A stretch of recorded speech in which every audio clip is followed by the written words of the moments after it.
content problem.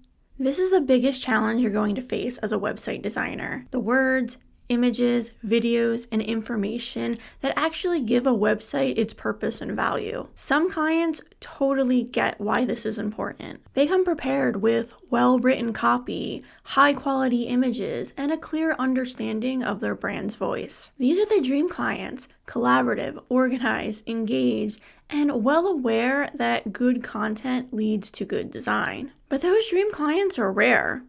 More often than not, it goes something like this. So I am loving where this is going. I think that the strategy we discussed is going to align perfectly with your goals. Yes, I am super excited. This is the exact direction that I wanted to go. I just didn't know how to get there. I can't wait to see what you come up with. Before we start designing anything, you're gonna need to send me your content. You have your branding, high-res images, and copy ready to go?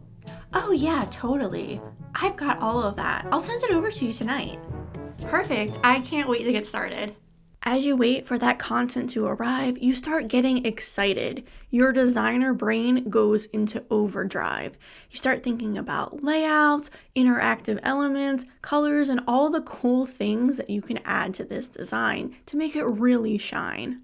And then the content arrives, and it's trash. The branding is a logo they whipped up in Canva. No brand guidelines, colors, they don't even have it on a transparent background. The high-res images they promised are small thumbnails or poorly lit iPhone photos. And the copy?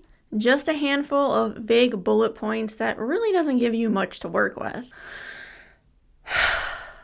We know we can't design an effective site without content. If we don't have content, we're just designing a shell, something that might look nice, but actually says nothing. But more often than not, if clients provide content at all, it's incomplete, inconsistent, and not really suitable for a professional website.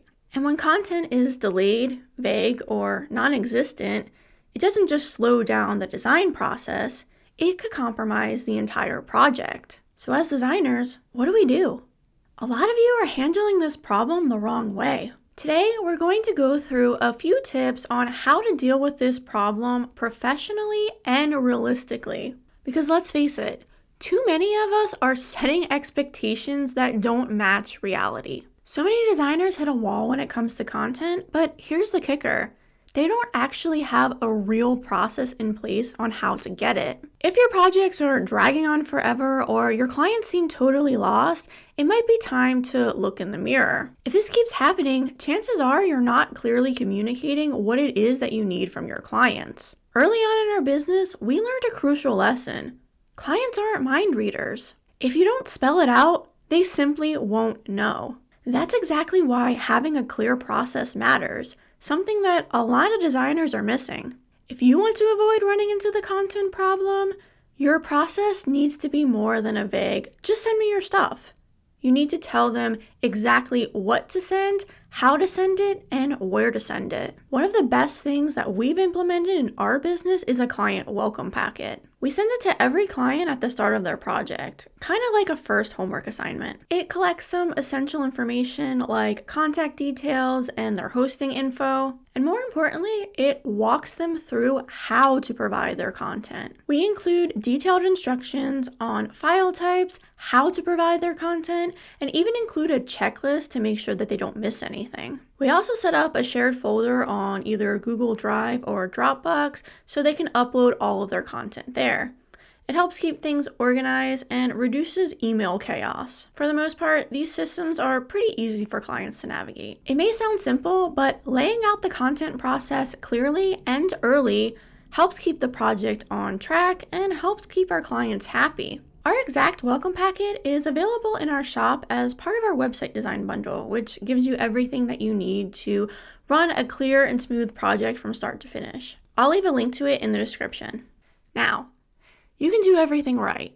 Send them the welcome packet, tell them exactly what they need to do in order to send the content properly, and some clients just simply won't follow it. So naturally, you scold them, call them out for not following instructions, and demand that they do it all over again, right? Of course not. The reality is, some clients are simply going to do things their own way. It's frustrating, yes, especially when you're getting 45 separate emails with different photos and copy that's buried into the email body, but that's just sometimes how it is. At a certain point, it's usually faster and less stressful to just take a deep breath and organize all the content yourself. Sometimes being the professional means adapting to the chaos and bringing order to it.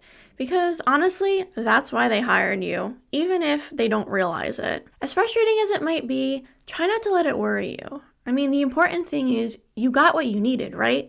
So your client lets you know that they sent over the content and they're all like, okay, make me something beautiful. And then you open that folder and there's really not much to work with.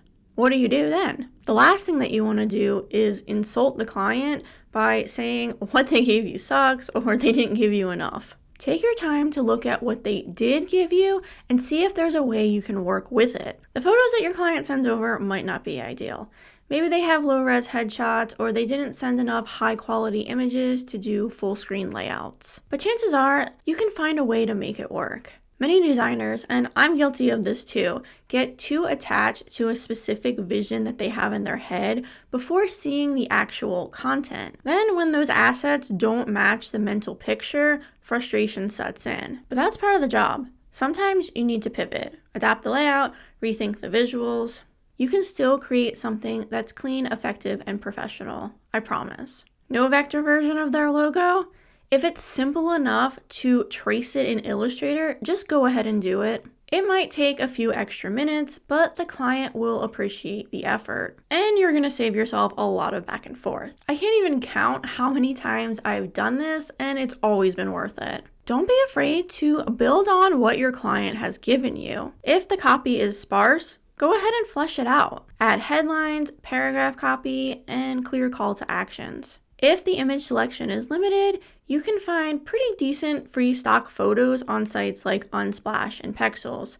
Just please stay away from those cheesy handshake photos. Keep in mind that most clients aren't writers or photographers, so they really don't understand what good content is. You can try to guide them through it or request more material, but oftentimes it's a lot faster and easier to just take the initiative yourself. Send your client a mock-up that includes those content additions that you've made. We do this all the time and rarely get pushback. In fact, most clients appreciate that we took the initiative. At the end of the day, that's part of what they're counting on you for, even if you're officially not a copywriter or a photographer. They hired you to make the website come to life. Once they see a layout with content in place, things become a lot more clear to them.